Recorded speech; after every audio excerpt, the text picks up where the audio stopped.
And look at where we are today in Nigeria. Look at where we are. Nigeria is in the throes of some of its worst security situation. And this is what we are wasting our time doing.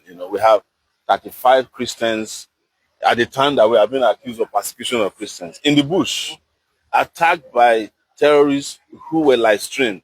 You have 25 female students, Muslims, also in the bush with terrorists. You have an army general who has just been murdered by terrorists. You are not focused on that. You are trying Nnamdi Kanu because he carried the microphone to say that he wants Biafra. The only evidence they have in this court is the microphone that they found with him when he was arrested in Lagos. His underwear, top and bottom.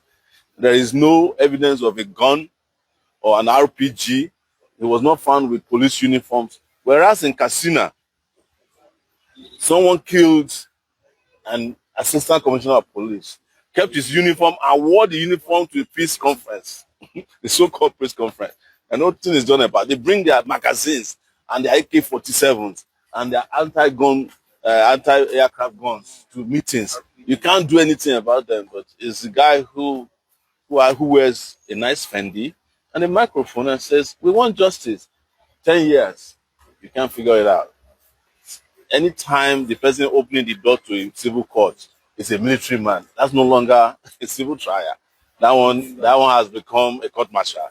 And this case, as a result, has suffered that credibility from day one. Apart from other problems, one of which is the kidnapping, what is known as the extraordinary rendition of Nnamdi Kanu from Kenya. You cannot cure that. You cannot cure the absence of evidence. You cannot cure every other problem you brought upon yourself in this case from day one. And that's what we have told them. And in general, because this is also foundational to Nigeria, Nigeria is in search of unity, they claim. Nigeria is in search of nationhood because it has never become a nation. If you want to make that happen, you do justice to all the components of Nigeria.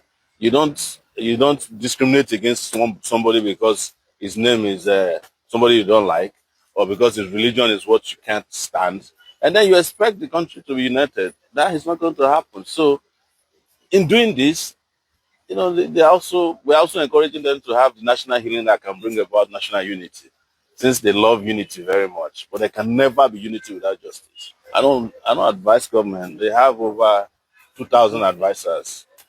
Anybody who's advising government in Nigeria is the enemy of government.